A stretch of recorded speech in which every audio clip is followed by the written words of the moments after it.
Bismillahirrahmanirrahim. Assalamualaikum warahmatullahi wabarakatuh. Alhamdulillahi rabbil alamin. Alhamdulillahilladzi ja'alana ummatan muhammadiyatan ummatan wasata linakuna syuhada bainan nasi yawmal qiyamah. Alhamdulillahilladzi arsala rasulahu bil huda wa dinil haq liyudhhirahu 'alad dini kullih wa kafa billahi shahida wa ashhadu an la ilaha illallah wahdahu la sharika lah wa ashhadu anna muhammadan abduhu wa rasuluh. Allahumma salli ala sayyidina wa habibina wa syafi'ina Muhammad sallallahu alaihi wasallama wa ala alihi wa sahbihi wa tabi'in wa tabi'ihi tabi'in wa man tabi'ahum bi ihsanin ila yaumiddin. Amma ba'du. Jamaah sekalian yang kami hormati, puji syukur kehadirat Allah Subhanahu wa taala. Pada pagi hari ini kita sama-sama masih dapat melanjutkan ta'lim, insyaallah mendapatkan barakah dari Allah Subhanahu wa taala. Salawat berserta salam semoga tetap tercurahkan kepada junjungan kita Nabi Agung Muhammad sallallahu alaihi wasallam.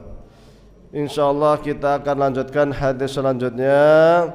Mudah-mudahan kita agak banyak hadisnya biar cepat kelar. Nanti pindah kitab. Ini ternyata setahun kok baru satu bab setengah. Saya bermikir-mikir juga ini. Kapan kelarnya? Setahun baru satu bab setengah. Tapi insyaallah barakah. Yang penting kan ilmunya, meskipun pelan, yang penting ilmunya. Ini kitab Lubabul Hadis karya Imam Suyuti ini memang luar biasa. Yang paling terkenal kan Arba'in Nawawi. Tapi sengaja saya pilih ini supaya kalau Arba'in Nawawi sudah sangat masyhur, ya kita coba biar kenal yang lain kan gitu. Bahwa di sana juga banyak kitab-kitab hadis kecil-kecil selain Arba'in yang juga mempunyai faedah yang sangat luar biasa. Hadis ke berapa ini? Bab 2 fi fadilati la ilaha illallah. Wa qala sallallahu alaihi wasallam, ikuti ya.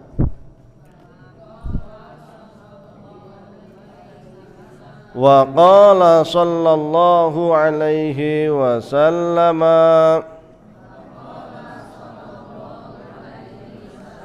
addu zakata abdanikum biqauli la ilaha illallah. Kalau yang kitabnya itu sampulnya kayak ini, halaman 7 yang sampulnya seperti ini. Kalau yang sampul itu halaman berapa? 7 juga. Halaman 7 agak tengah. Ya. Wa qala lan bersabda siapa Nabi Muhammad sallallahu alaihi wasallam, addu tunaikanlah addu tunaikanlah zakat abdanikum, zakat anggota badan kalian, zakat anggota badan kalian dengan apa? Biqauli la ilaha illallah, biqauli dengan mengatakan la ilaha illallah. Allah sudah beri kenikmatan kepada kita, beri kesehatan, alhamdulillah, bisa datang ke majelis taklim, alhamdulillah, bisa bekerja mencari nafkah, alhamdulillah, matanya masih aos, masih bisa melihat, kakinya masih bisa berjalan, tangannya masih bisa bergerak, mulutnya masih bisa bicara. Maka kita perlu syukuri terkait semua nikmat-nikmat Allah tersebut.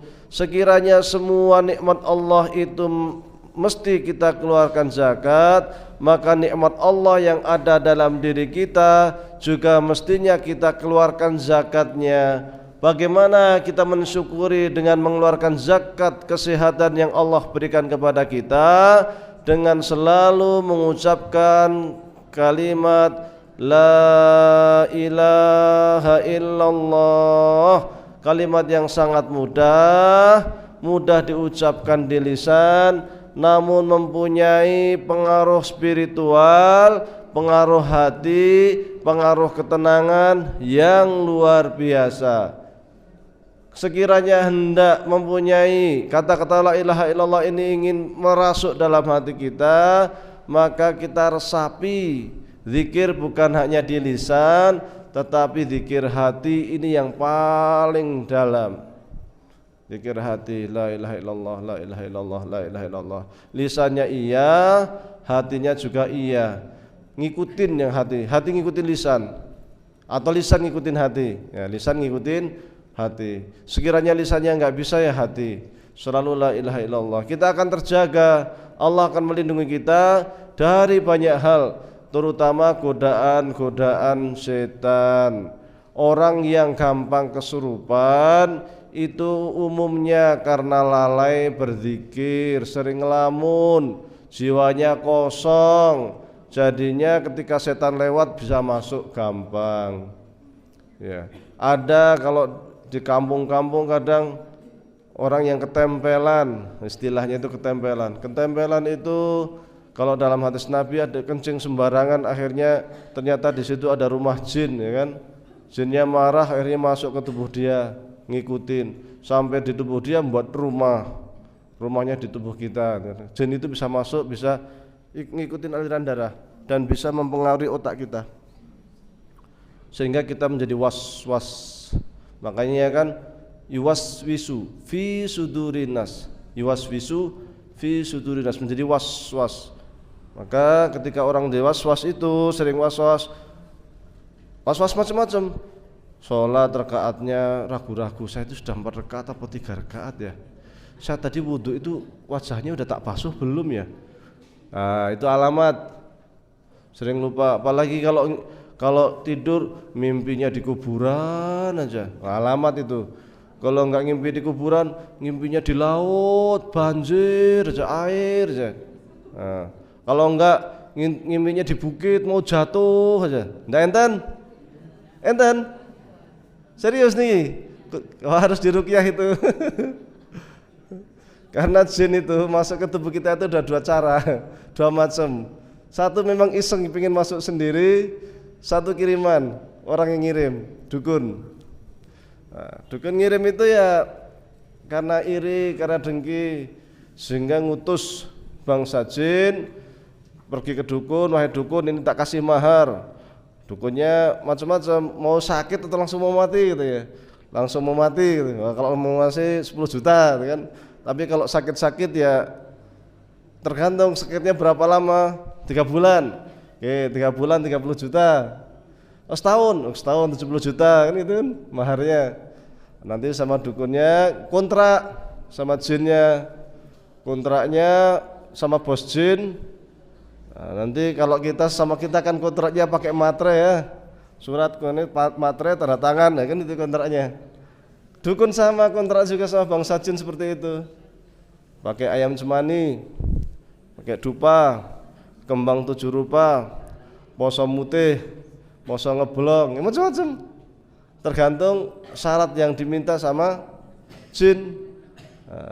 Nanti kalau sudah sesuai, baru nanti bos jinnya akan mengutus anak buahnya sesuai dengan gaji yang diberikan dukun sama bos jinnya itu.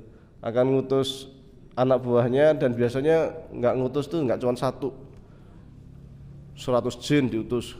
Tugas kamu nyakitin orang itu, pokoknya jangan dibunuh ya, cukup diikat aja tangannya atau mau kakinya biar nggak bisa jalan, cuma nggak bisa gerak. Nanti tugas kamu ini jantungnya dipencet-pencet biar napasnya tersengal-sengal. Ya gitu. Pokoknya kita kasih tandanya buatlah si dukun itu buat apa itu, boneka itu kayak remote, tak kasih tanda. Pokoknya kalau saya itu mulai nusukin jantungnya, kamu nanti mulailah tusukin jantungnya atau pencet jantungnya. Remote kan kasih tanda, sinyal, malam-malam jam berapa, jam 1 sampai jam 3. Oh udah, kayak itu kirim. Jin itu lemah. Inna kaida syaitani karena dhaifah. Yang namanya makar setan jin itu sangat lemah, jadi nggak usah khawatir. Jin itu kalau mau nyakitin orang itu rombongan.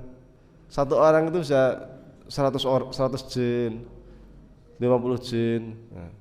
Hanya untuk nyakitin satu. Kalau orang manusia lebih kuat. Satu perampok aja bisa membunuh banyak orang kan. Itu kalau perampok itu kita di sini itu kaca bisa dipecah, bobol masuk bisa. Kalau jin, mau 1000 jin kita masuk rumah, asal kita baca bismillah kita tutup nggak bisa masuk itu. Iya nggak bisa masuk. Kita sering zikir hati, la ilaha illallah, la ilaha illallah. Mau dikirimin sama orang, sama tukang santet, tukang tenun, tukang teluh, ribuan jin dikirim, nggak bisa. Mau dekat kita itu tubuh kita udah panas. Tubuh kita itu panas, aneh ya. Kita nggak ngerasa itu. Tapi bagi mereka, kok tubuh kamu panas banget ya? Ya. Panas tubuh kita itu, nggak bisa deket. Apalagi masuk, nggak bisa. Masuk rumah aja nggak bisa, paling putar, nggak bisa masuk rumah. Kalau kiriman kadang bentuknya kayak endaru, tahu endaru?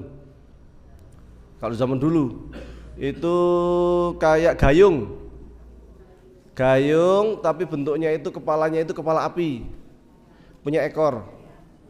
Nah, itu kirimannya itu sama dukun terbang. Nanti lihat atas kadang. Masuk jeder, kalau mental meledak, jedas meledak. Itu jin itu yang bawa itu. Maka kita kalau sering baca la ilaha illallah aman. Kalah bangsa jin, lemah, sangat lemah. Lebih kuat manusia.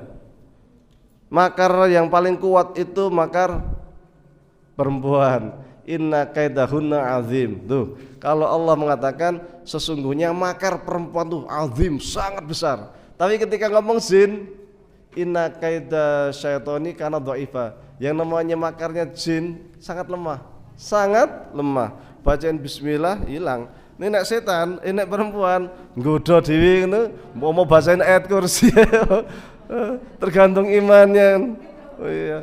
Banyak tokoh-tokoh pejabat yang runtuh berantakan ya gara-gara perempuan. Lebih berat bacain surat Al-Baqarah ora hilang,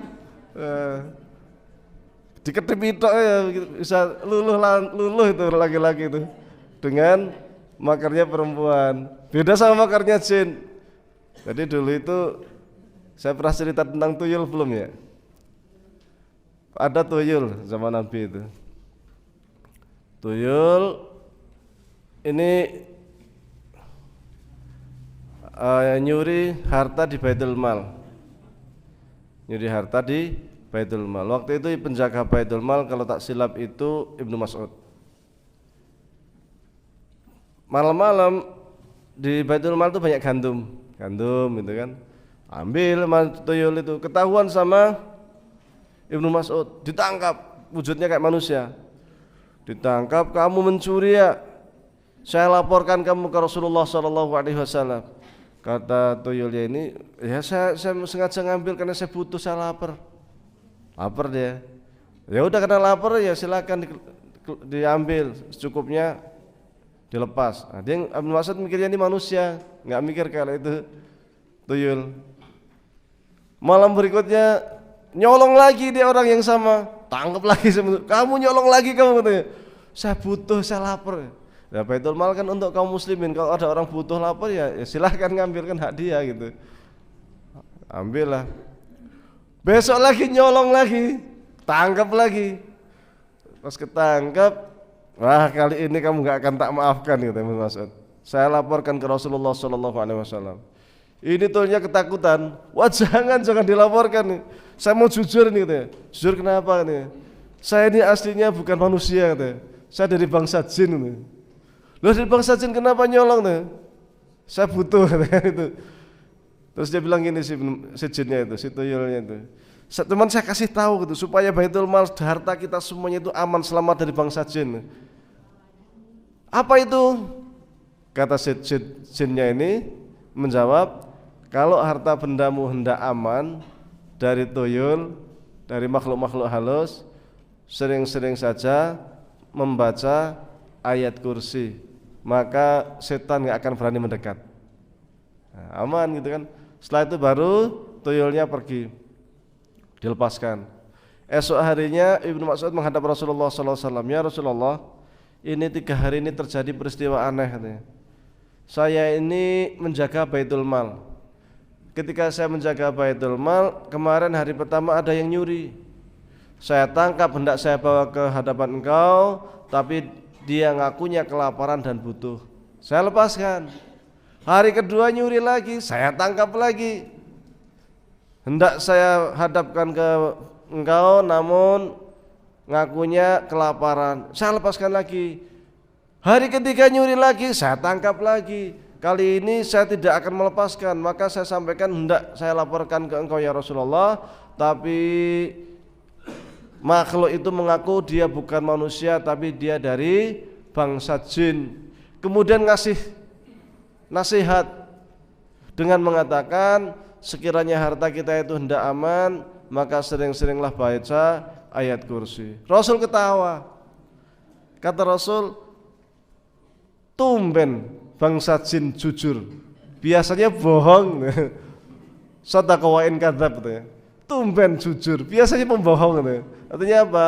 Ya kalau kita ingin aman, dilindungi oleh Allah SAW, sering berzikir, baca la ilaha illallah, baca ayat kursi. Insyaallah enggak gampang yang namanya gangguan setan, gangguan bangsa jin, baik jin yang tempelan ataupun jin-jin yang kiriman. Kadang jin itu ketika lewat rumah pengen berteduh juga itu, di bangsa jin itu, ada rumah nih malam-malam kayaknya anget ini situ kan. Ada orang masuk rumah tanpa bismillah, masuk aja capek, enggak ke kamar mandi, enggak cuci kaki, cuci tangan dulu, langsung tidur, tarik selimut, dingin kan, anget, enak. Ya jinnya kesenangan, ikut masuk juga. Dia ikut ke selimut, ikut selimut juga, dipeluk juga sama jinnya kan. Enggak kerasa dia kalau dipeluk sama gendruwo kan. Makanya pagi-pagi itu enak, tidur enak, nyenyak gitu. Taunya dipeluk sama gendruwo gitu. Pagi-pagi denger adzan, nanti dulu lah, ntar dulu sama jinnya, sama nanti tenang aja sama saya dulu, sama saya dulu, anget gitu kan. Akhirnya sholat subuhnya telat kan gitu. Iya, apalagi gendruwo itu kan besar gitu, kayak King Kong. Gendruwo itu kayak King Kong, kayak gorila gitu. Apa bulunya banyak, matanya mencorong merah, gendruwo itu. Ya.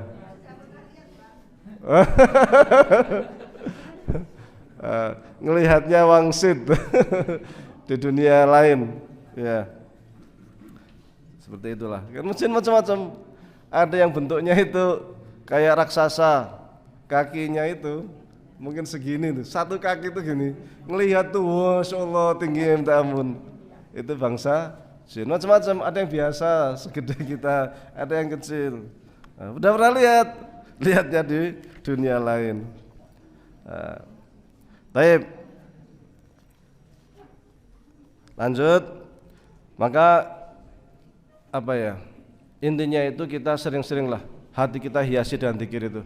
Penting sekali ya, sangat-sangat penting. Insya Allah kadang hidup itu kalau di kota mungkin nggak terlalu ya, kalau di desa itu kadang kita sih niatnya baik, kita niatnya nggak macam-macam, Tapi orang itu kok ada kadang yang iri, ada yang dengkin gitu. Jadi macam-macam orang itu. Dan orang kalau kemasukan jin itu kadang ya was-wasnya macam-macam. Kalau Anda merasa kepikirannya pingin mati aja, itu juga tanda-tanda itu.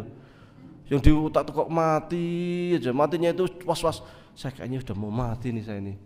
Saya kok deg-degan, terus kayaknya saya ajal, saya kayaknya udah deket ini. Itu juga tanda-tanda itu.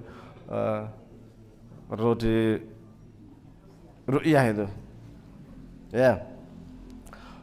Wa qala sallallahu alaihi wasallam ikuti wa qala sallallahu alaihi wasallam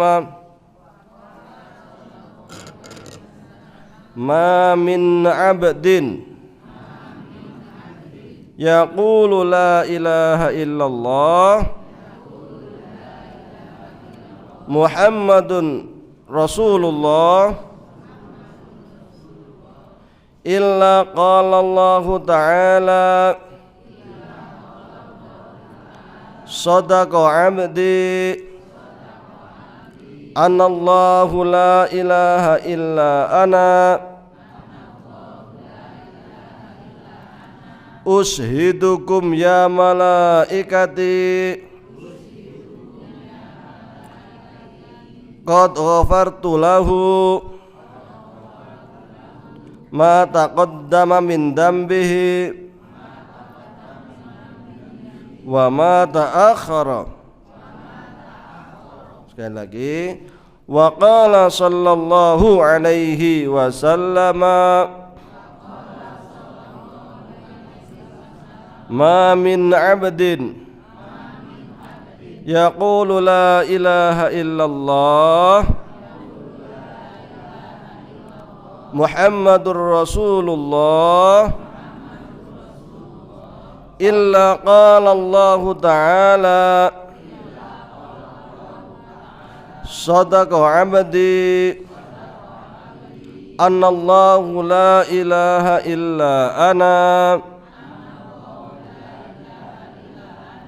ushidukum ya malaikati qad ghafartu lahu ma taqaddama min dambihi wa ma ta'akhkhara. Wa qala lan bersabda siapa Nabi Muhammad sallallahu alaihi wasallam, ma tidaklah min abdin seorang hamba. Ma ini di sini, ma itu artinya macam-macam, di sini artinya tidak. Tidaklah seorang hamba. Ma tidaklah min abdin seorang hamba. Yaqulu berkata la ilaha illallah Muhammad Rasulullah illa kecuali qala berkata siapa Allah Ta'ala sodako benarlah, sodako benarlah abdi hambaku, anallah saya ini Allah,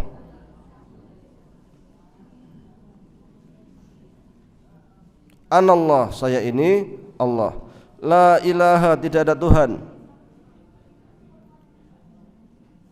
illa ana kecuali saya, kecuali saya. Ushidukum saksikanlah olehmu, ushidukum saksikanlah olehmu ya malaikati wahai para malaikat-malaikatku,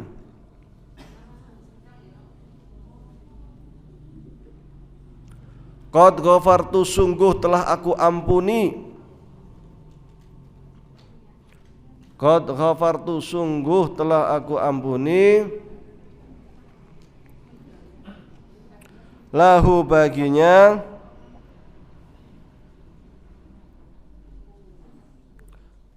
ma sesuatu ma sesuatu, taqaddama yang telah lalu,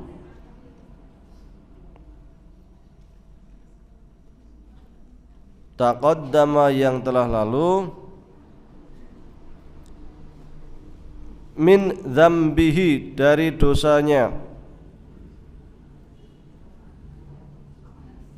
min dzambihi dari dosanya,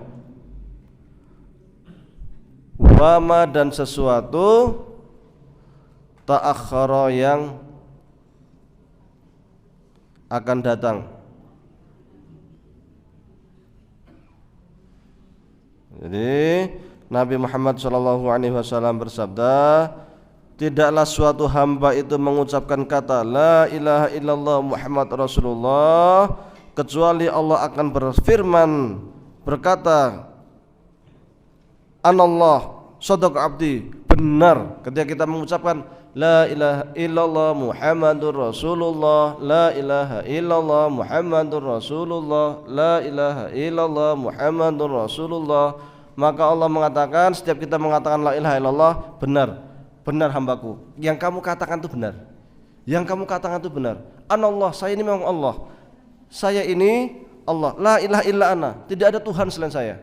Benar hambaku, kamu benar, memang saya ini Allah, tidak ada Tuhan selain saya. Terus setelah Allah mengatakan demikian, Allah ngasih reward, ngasih pahala, karena engkau telah mengucap la ilaha illallah Muhammad Rasulullah, saya kasih pahala, dosa-dosamu yang telah lalu saya ampuni, dosa-dosamu yang akan datang saya ampuni. Maka kalau kita masuk ke thariqah, biasanya kita dikasih zikir banyak-banyak. Nah, itu setiap hari macam-macam. Ada yang ngasih zikir, kamu pokoknya zikir per hari baca la ilaha illallah Muhammad Rasulullah minimal 5.000. Ada yang minimal 1.000, ada yang minimal 15.000, ada yang 20.000, macam-macam. Karena nanti ketika sudah biasa, sudah enggak hitungan, sudah enggak dihitung, yang penting baca terus semampunya, sejauh kita bernafas, maka di situ kita akan selalu mengucapkan la ilaha illallah Muhammad Rasulullah untuk membiasakan. Makanya biasanya di thariqat itu pertama baiat, setelah baiat itu nanti kita akan dikasih macam-macam, tapi ada seringnya itu kasih tasbih. Kasih tasbih, untuk apa tasbih itu? Untuk zikir, sarana zikir. Kasih habis sholat minimal ya 100 habis sholat, nanti selama 10 hari, setelah 10 hari meningkat jadi habis sholat 200, meningkat lagi setelah itu setiap habis sholat 300, terus gitu. Untuk apa? Tadrib, melatih jiwa kita supaya selalu mengucapkan la ilaha illallah. Ringan la ilaha illallah Muhammadur Rasulullah, ringan sekali la ilaha illallah Muhammadur Rasulullah. Hanya mengucapkan kata-kata itu, maka dosa-dosa kita yang telah lalu dan akan datang diampuni oleh Allah Subhanahu wa taala. Tapi dosa yang terkait dengan Allah dan dosa ringan. Bukan berarti kalau punya utang terus utangnya enggak dibayar. Banyak, saya kan udah bilang la ilaha illallah Muhammadur Rasulullah, udah diampuni dosa-dosa saya, ora usah bayar utang. Enggak bisa. Utang itu terkait dengan hak manusia, maka kita tetap harus bayar. Atau kita pernah menyakiti hati orang, maka kita tetap harus meminta maaf. Karena dosa terkait manusia, dosa terkait manusia itu lebih berat dibanding dosa dan Allah. Maka di dalam hadis dikatakan, man kana lahu madzlamatun falyatahallalhu minhal yawm qabla ayyakuna dinaran wala dirhaman.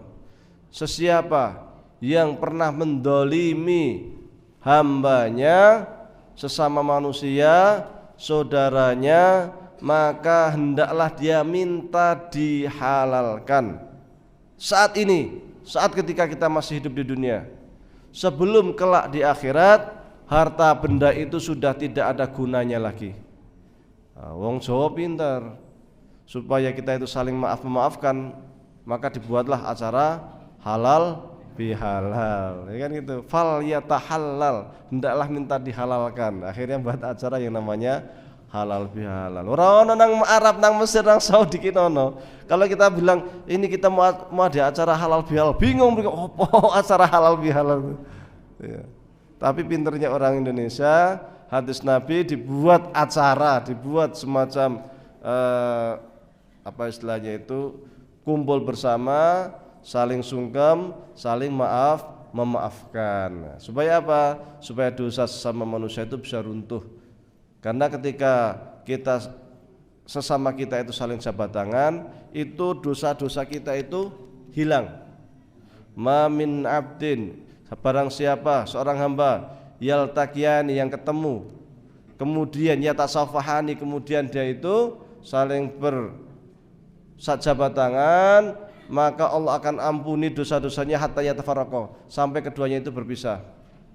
Jadi seorang hamba yang saling ketemu kemudian berjabat tangan, maka dosa-dosanya akan rogol, akan runtuh, akan lenyap, akan sirna sampai dia itu berpisah.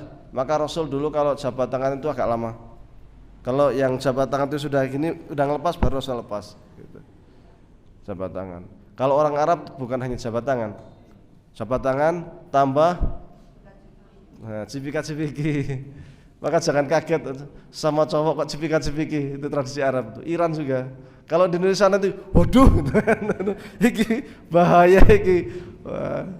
Tapi kalau di Arab biasa itu, tradisi orang Arab. Jadi memang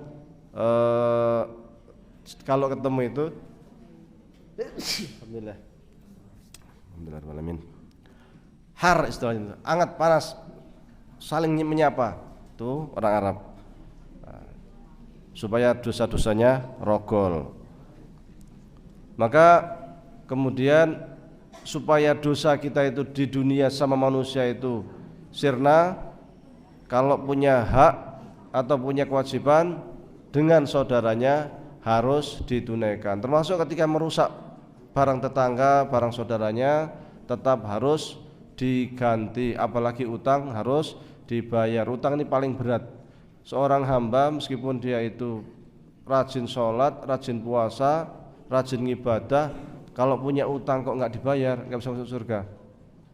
Nggak bisa masuk surga. Dalam hadis juga dikatakan, walladzi nafsi Muhammad biyadihi lau qutila ahadukum fi sabilillah thumma uhya thumma qutila thumma uhya thumma qutila wa alaihi dainun ma dakhalal jannah hatta yuqda anhu dainuh. Demi zat yang jiwaku itu ada di genggaman tangannya, demi Allah, sekiranya seorang hamba itu berjihad di jalan Allah, kemudian dia meninggal syahid, dihidupkan lagi oleh Allah, jihad lagi, syahid lagi, dihidupkan lagi, jihad lagi, syahid lagi, kemudian dia itu masih punya hutang dan belum dibayar, ma dakhalal jannah, dia tidak akan bisa masuk surga hatta yuqda anhu dainuh, sampai dia bayar hutangnya. Jadi hati-hati dengan hutang, seberapapun harus dibayarkan. Jangan lupa-lupa ingat, mentang-mentang gak ditagih, aman gak ditagih, kayaknya dia lupa dia. Seneng karena terkadang itu justru yang ngutangi itu yang akhirnya kayak ngemis kan, wah nagihin aja. Karena orang minjemin itu kadang dia minjemin bukan karena dia kaya, kadang dia itu masih punya kebutuhan, tapi karena melihat saudaranya sesama muslim kok lebih butuh, datang ke rumah dia butuh uang, ya dia akhirnya dia pinjemin karena dia kebutuhan dia, saya kebutuhannya masih sebulan lagi, kan gitu. Ternyata ditagih nggak bayar-bayar, ini bahaya. Makanya hutang ini harus hati-hati. Maka kita kan juga selalu berdoa, Allahumma inna na'udzubika minal kufri wal faqri wa na'udzubika minal jubni wal bukhli wa na'udzubika min ghalabatid daini wa qahrir rijal. Jadi ya Allah, lindungin saya dari hutang. Kita juga harus selalu doa supaya kaya.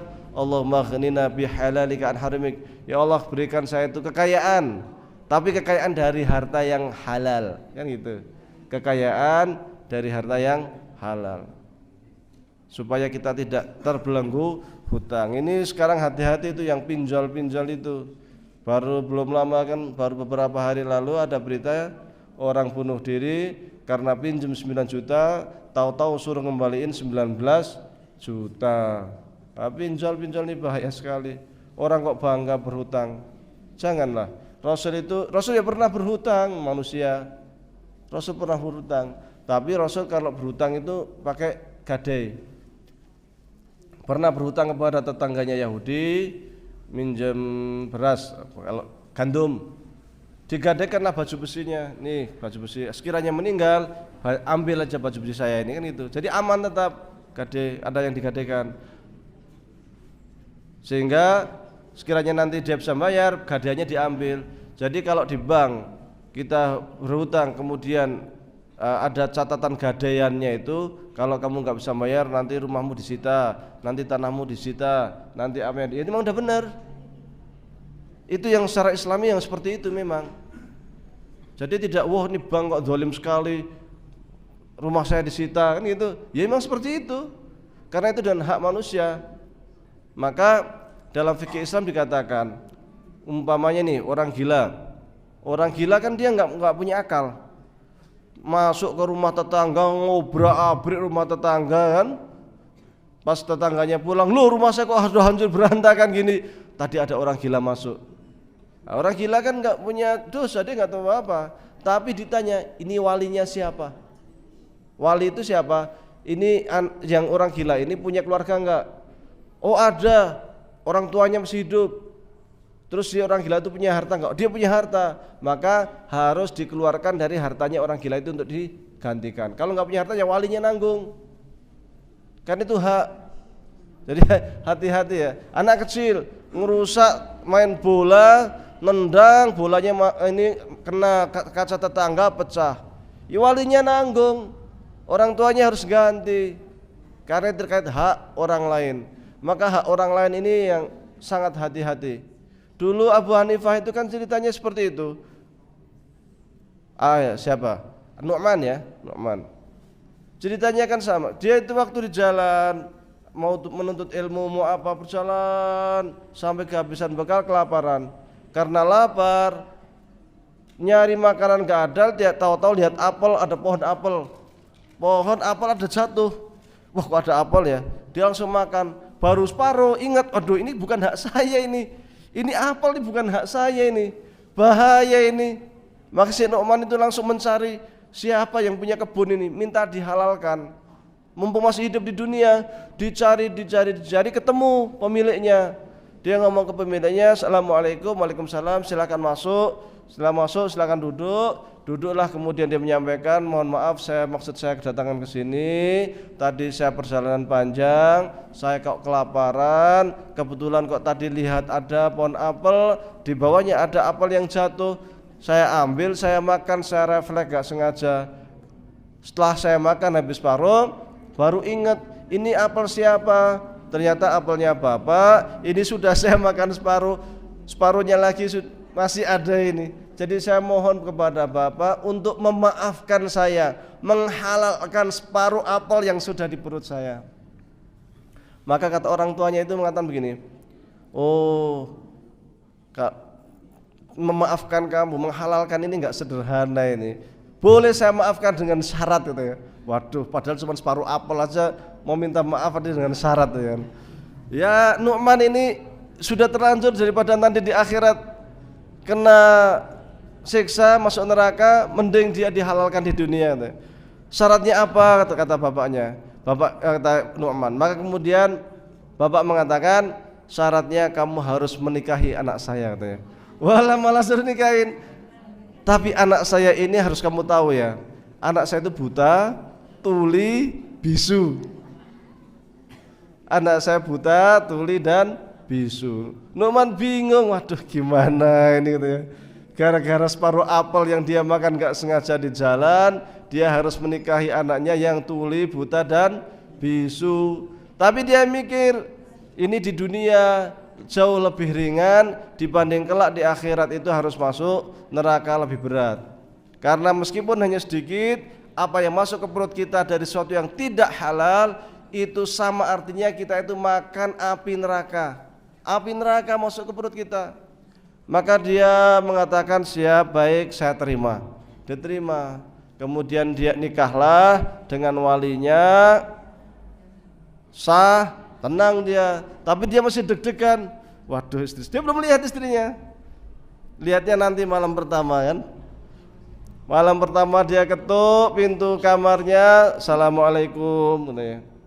Masuk dia. Pas masuk kok termutir, istrinya jawab, waalaikumsalam. Kaget dia, loh. Orang Arab biasanya pakai cadar. Cadarnya kadang kelihatannya sedikit itu. Kok bisa jawab? Nunduk itu kan. Nah, ada yang cadar yang modelnya gini nih. Yang bisa dibuka itu. Kayak di Cina, film-film kungfu itu ada itu. Di Mesir ada, di daerah Maroko juga sama. Kok jawab katanya. Kemudian dibukalah cadarnya, lu kok melihat katanya. Tadi dia bisa ngomong, berarti kan dia dengar. Ternyata bisa melihat, pas dibuka cadarnya ternyata wahyu nih orang umum. Rezeki. Wahyu tenan iki. Dia kaget. Loh, tadi kemarin itu bapak kamu tuh menyampaikan katanya saya harus menikahi kamu. Katanya buta, tuli, bisu. Kok ini enggak, ini luar biasa, ini sempurna sekali gitu ya. Wah, sambil seneng kan. Kemudian dia jawab, benar bapak saya ini, mata saya itu buta karena saya tak pernah melihat hal-hal yang diharamkan. Telinga saya itu tuli karena saya tak pernah mendengar sesuatu yang diharamkan. Mulut saya ini bisu karena tak pernah mengatakan sesuatu yang diharamkan oleh Allah Subhanahu wa ta'ala. Masya Allah, wis ayu tenan, solehah luar biasa. Inilah yang kemudian menghasilkan seorang putra yang juga sangat soleh. Beliau adalah Abu Hanifah, sang imam. Karena ayahnya soleh, ibunya solehah, makan dari harta yang halal, menghasilkan putra yang halal, yang soleh, yang pinter, yang cerdik, yang luar biasa. Maka kita harus hati-hati sama makanan, jangan sembarangan. Hati-hati sekali. Kalau kita makan dari harta yang haram itu, nanti masalahnya itu merembet kemana-mana. Bisa jadi keluarga kita nggak tentram, bisa jadi anak kita itu bergajul, kalau bahasa Tretep itu, nakalnya minta ampun, kon ngaji angel, senengnya main HP, suruh sholat nanti, suruh baca Quran nanti, suruh belajar nanti, karena sudah megang HP, kerjaannya chatting, kalau nggak main HP pindah naik motor pelayon dolan kemana sama temennya. Pusing orang tuanya, ini anak saya ini gimana tuh, suruh belajar, suruh ngaji, susahnya minta ampun, sukanya hanya main HP, kalau nggak main HP naik motor dolan karo koncone malah pacaran, kan repot. Nah, ternyata usut punya usut ini, kenapa ya anak saya? Ternyata orang tuanya suka korupsi, atau kalau jualan suka nipu, nggak jujur. Nah ini, atau dia PNS, pegawai negeri, ternyata masuk pegawai negerinya dulu pakai harta suap, nyuap biasa masuk ya mabunnya batil-batil, sesuatu yang dari awal itu udah nggak sah, hartanya jadi nggak sah semua, akhirnya akibatnya ke anaknya. Maka kalau kita kerja jangan main suap. Harta yang kita makan jadinya haram, anaknya jadi bergajul karuan, angel diatur, susah dinasihati, yang mestinya itu anak menjadi simpanan kita untuk investasi dunia dan akhirat, malah bikin pusing, menyengsarakan orang tua. Banyak kasusnya di media kan sering kita dengar, anaknya mukul orang itu yang dari pegawai pajak itu, akhirnya pas mukul orang yang itu masuk rumah sakit, diusut ternyata dia itu anak salah seorang pegawai pajak. Akhirnya pegawai pajak, loh kok bapaknya sugih ora umum, ini duitnya dari mana ini? Dicek ternyata hasil korupsi. Akhirnya dia dicopot dari pegawai pajak, melebu penjara sisan gara-gara anaknya bergajul, anaknya nakal. Ya ini contoh orang tua yang ngasih keluarganya dari harta haram. Anaknya bukan memberikan syafaat, malah memasukkan orang tuanya ke Penjara, ini di dunia nih, penjara dunia. Nanti di akhirat akan memasukkan juga ke neraka. Dan banyak kasus, kita sering kalau kita baca di media itu beberapa kali itu kemarin beberapa kasus-kasus gara-gara anak orang tuanya sengsara. Itu aslinya salah orang tuanya itu. Anaknya dikasih makan makanan haram, dikasih makanan-makanan dari hasil korupsi keluarganya, ya akhirnya seperti itu. Ada yang gara-gara istrinya pamer di media tasnya harganya 1 miliar, dicek ini staf pegawai pajak yang gajinya itu 1 bulan katakanlah 8 juta atau berapa kan, tapi kok tasnya kok 1 miliar, dari mana, dicek kekayaannya ternyata dia nggak punya bisnis lain selain hanya pegawai pajak, dicurigai. Akhirnya ketangkaplah, ketahuan, masuk penjara, ternyata korupsi, kena semua, hina, akhirnya hina di dunia dan hina di akhirat, malu di dunia dan kelak akan jauh lebih malu di akhirat, karena di akhirat semua sudah tidak berguna lagi, harta benda nggak ada gunanya. Maka kita harus jauhkan sifat gengsi. Gengsi itu masalah. Hidup apa adanya lah. Nah kalau kita adanya seperti ini ya seperti ini. Apa anane? Jangan karena tetangga, waduh mau nikahan, kalau nggak mewah ya malu. Kan itu akhirnya nikahnya mewahnya minta ampun, habis duit 60 juta, jebule duitnya nyolong. Kalau enggak duitnya pinjem, habis nikah sengsara pusing, piye caranya bisa mengembalikan. Jangan sampai khitan mewah, bar selesai pusing, gimana cara bisa membalikan hutang. Yang apa anaknya aja, apa adanya. Nikah itu kan paling sederhana, gampang. Yang penting ada 2 saksi, ada wali, ada calon mempelai, ada mahar. Mahar ya sekedarnya, sedapatnya. Adanya peralatan sholat ya peralatan sholat, adanya mushaf ya mushaf, ada ya sebisanya, nggak harus mewah-mewah. Saya dulu nikah itu cuman hanya keluarga saya 5 orang kalau nggak salah. Kemudian sama walinya perempuan, udah akad, udah selesai, nggak ada mewah-mewah apa macam-macam. Karena memang niat yang lamar dipaksa langsung suruh nikah. Udah nikah sekarang aja, daripada nanti. Udah nikah sekarang. Istri saya di Kairo, saya ketemu walinya, sama kakak saya yang kedua pun nggak ingin menghadiri pernikahan saya karena nggak tahu pulang sudah nikah. Saudara-saudara nggak ada yang tahu saya udah nikah. Lu kapan nikahnya? Kemarin. Lu kok undang-undang? Orang ngerti ya, kita juga nggak sengaja mau nikah katanya kan. Simpel, sederhana kan. Hanya undang tetangga beberapa orang, yuk kita mau nikahan, selesai, simpel. Cuman kita kan terbentur tradisi, wah engko ora pepena, wah nanti dibilang ini, wah ya, ini yang kadang masalah. Maka kita hidup itu sebenarnya kalau kita hidup opo anane, sederhana, simpel, enak. Cuman kalau kita mikirnya engko tonggo, engko wah mikir apa kata orang, repot, jadinya abot. Nah, jadi dan ini kebanyakan itu yang sering mikir orang lain itu biasanya dari ibu-ibu. Oh engko ora kepena, engko ini apa meneh kalau ngumpul bareng ngerumpi bareng, jangan repot. Nah ini masalah. Kita kan mestinya ya logis lah, dalam apapun tindakan kita apapun sifatnya logis sehingga nanti selesai itu tidak membebani hidup kita. Baik, sudah pukul 7. Silahkan sekiranya ada pertanyaan sebelum kita tutup. Oh monggo. Assalamualaikum warahmatullahi wabarakatuh. Waalaikumsalam warahmatullahi wabarakatuh. Innallaha la yanzuru illa suwarikum wala ajsamikum walakin yanzuru ila qulubikum aw ila ma fi qulubikum. Allah tidak melihat tampang ataupun bagusnya tubuh kita, namun akan melihat hati kita. Dalam hadis lain dikatakan, idza amila ahadukum falyutqinhu. Sekiranya kalian itu beramal, melakukan perbuatan apapun, maka laksanakan dengan profesional. Sudah benar. Jadi sekitarnya ketika kita bekerja itu kita harus fokus dan profesional, karena itu bagian dari ibadah. Pahalanya besar. Pahalanya sangat besar. Apapun yang kita kerjakan selama itu halal untuk menghidupi keluarga kita, anak kita, istri kita, itu bagian dari jihad.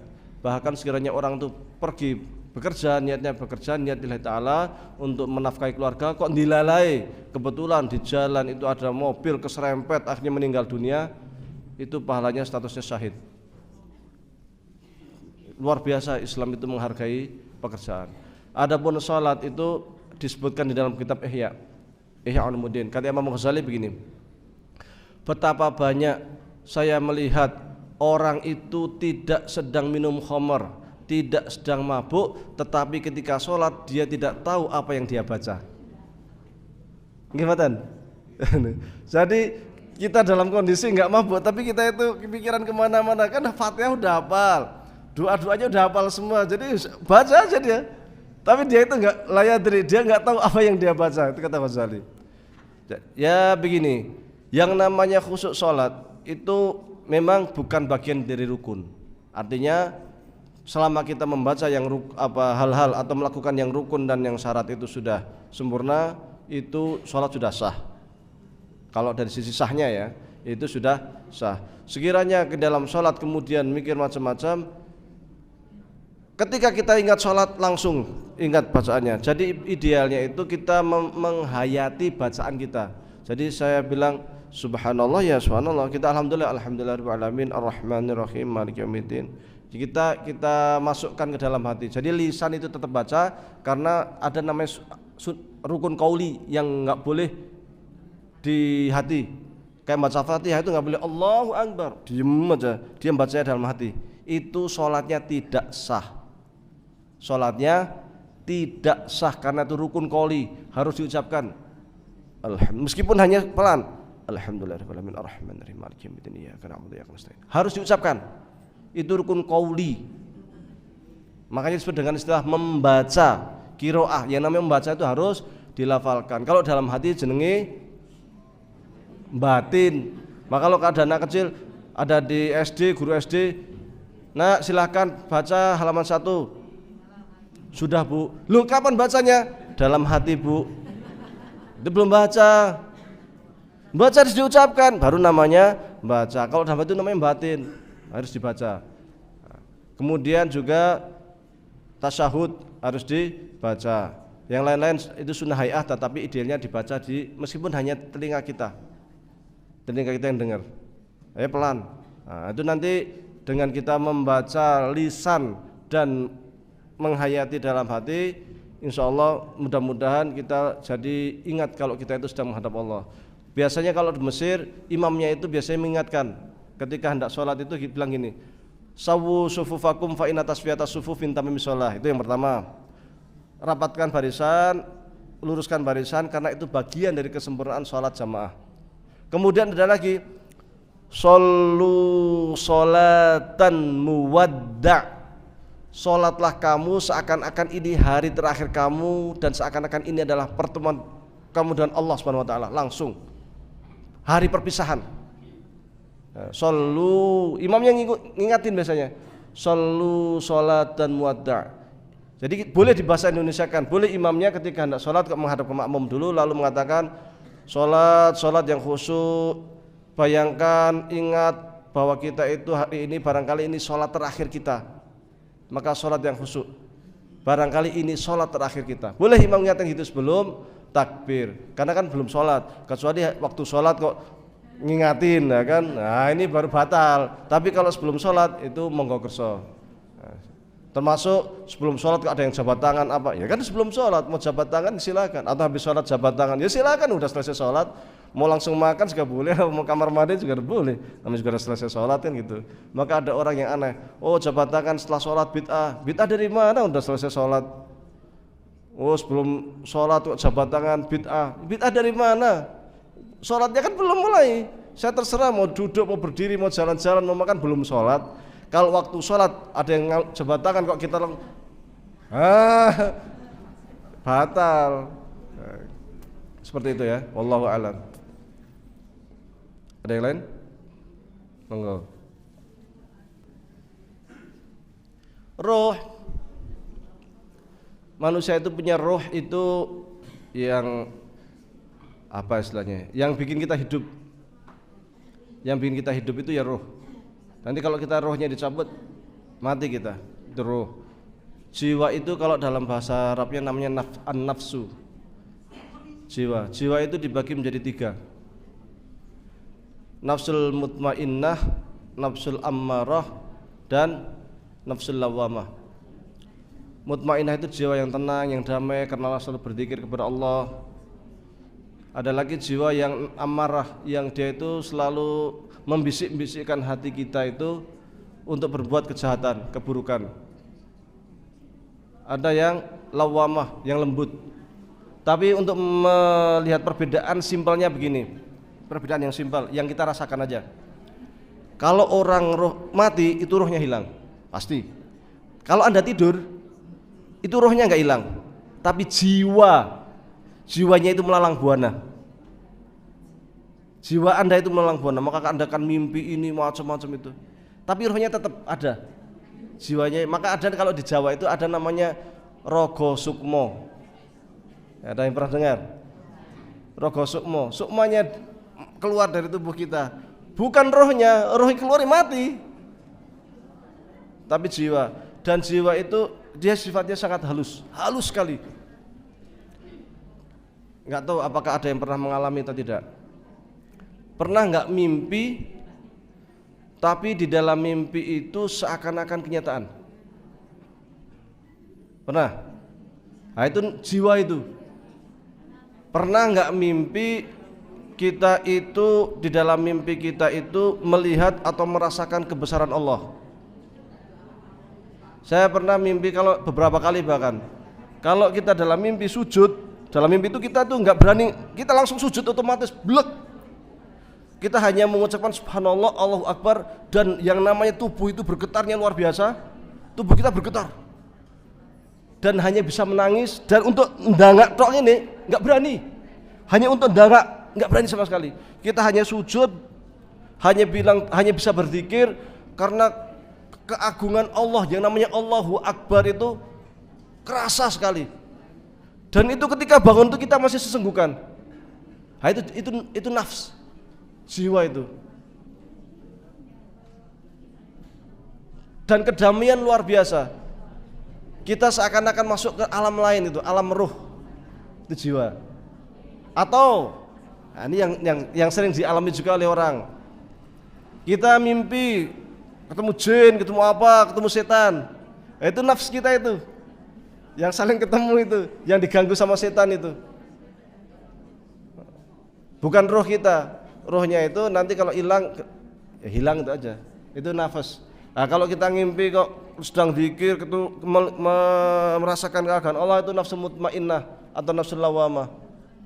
Kalau kita itu jiwa kita itu sering memberontak, pengennya nyuri, pengennya nyolong, pengennya apa, nah, itu nafsu itu. Orang Indonesia kemudian membahasakan dengan nafsu biasa. Nafsu makan, kan, nafsu tidur, ya. Dan orang setiap orang punya, cuman nafsu itu kan bagus, cuman apakah kita bisa mengendalikan atau tidak? Kalau nggak bisa mengendalikan kan jadi nafsu amarah itu, amaratun bisu. Amarah itu bukan nafsu amarah. Kalau orang Indonesia kan nafsu amarah itu kan nafsu ingin marah, kan bukan. Amarah itu amaratun bisu, memerintahkan kepada keburukan, itu namanya nafsu amarah. Jadi segala sesuatu yang perintahkan kepada keburukan itu namanya nafsu amarah. Maka kita jangan selalu mengkambing hitamkan setan. Jangan selalu menyalahkan setan, karena di dalam diri kita itu kadang ada bisikan-bisikan yang nggak baik juga itu dari jiwa kita sendiri, dari nafsu kita sendiri, membisik-bisikan untuk kita berbuat tidak baik. Itulah yang namanya nafsul amarah. Maka nafsul amarah itu harus ditundukkan dengan apa? Dengan banyak zikir, la ilaha illallah Muhammad Rasulullah, maka nanti akan lembut. Kalau jiwa kita lembut, kita zikir itu akan tasyaira min hal qulub. Kita itu akan merasa apa ya? Bergetar. Maka dulu Abu Bakar itu kalau sholat sering nangis karena ngerasa keagungan Allah itu luar biasa. Bahkan Al-Qur'an ini lau anzalna hadzal Qur'an ala jabalin la ra'aitahu khashi'an mutasaddian min khasyatillah. Sekiranya ayat Al-Qur'an diturunkan ke gunung tentu akan langsung lebur, hancur karena takutnya kepada Allah. Nah itu jiwa itu akan luar biasa bergetarnya. Dan jiwa itu dia seperti kaca. Kaca itu kalau sering kena debu itu untuk buat ngaca nggak bisa. Tapi kalau dia itu bening itu jernih sekali. Maksudnya apa? Kalau kita itu sering melatih jiwa kita, hati kita sering berzikir, istighfar, enggak banyak dosa, itu jernih. Nanti akan muncul pantulan sinar atau ilham dari Allah Subhanahu wa taala. Tapi kalau kita sering berbuat maksiat, ya dengar adzan aja udah suntuk gitu. Maka perlu kemudian hati itu dilatih supaya bening, supaya jernih. Kalau hati jernih itu nanti sensitivitasnya memang sangat tinggi sekali. Sensitivitasnya tinggi. Dan ini ilmu dzauq ini. Ilmu sufi sebenarnya. Insya Allah nanti akan saya bahas. Nanti jam 9 sampai jam 3 kalau salah itu akan ada tarjih. Dan saya akan membahas tentang ini diantaranya. Membahas tentang dunia sufi ini. Nah, kalau sekiranya ingin hadir, dipersilakan. Saya sudah bawa kitab Ihya. Saya bawa juga Al-Ahwal wal Maqamat karya Imam Junaid dan lain sebagainya. Monggo, wallahu alam. Taib, kita tutup ya acara kita karena ada saudara kita yang juga yang sering bermajelis dengan kita sedang sakit, maka kita sama-sama kita doakan dengan bacaan Al-Fatihah. A'udzubillahi minasyaitonir rajim. Bismillahirrahmanirrahim. Alhamdulillahirabbil alamin arrahmanir rahim. Iyyaka na'budu wa iyyaka nasta'in ihdinas siratal mustaqim. Beliau adalah Bapak Anis Fatani. Ikutin saya. Bismillahirrahmanirrahim. Bismillahirrahmanirrahim. Bismillahirrahmanirrahim. Bismillahilladzi la yadurru ma'asmihi syai'un fil ardi wala fis sama' wa huwas samiul alim. Bismillahilladzi la yadurru ma'asmihi syai'un fil ardi wala fis sama' wa huwas samiul alim. Bismillahilladzi la yadurru ma'asmihi syai'un fil ardi wala fis sama' wa huwas samiul alim. Allahumma shalli ala Sayyidina Muhammad sallallahu alaihi wasallam wa asyhadu an la ilaha illallah wa anna Muhammadan abduhu wa rasuluh. Adhibil ba'sa washfi anta syafi la shifaan illa shifa'uk shifaan la yughadiru saqaman. A'udzu billah wa bi qudratihi min syarrin ma ajid wa uhadir. Rabbana la tada' lana dhanban illa ghafartah. Rabbana la tada' lana dhanban illa ghafartah wa la aiban illa satartah wa la maridan wala maridan illa syafaitah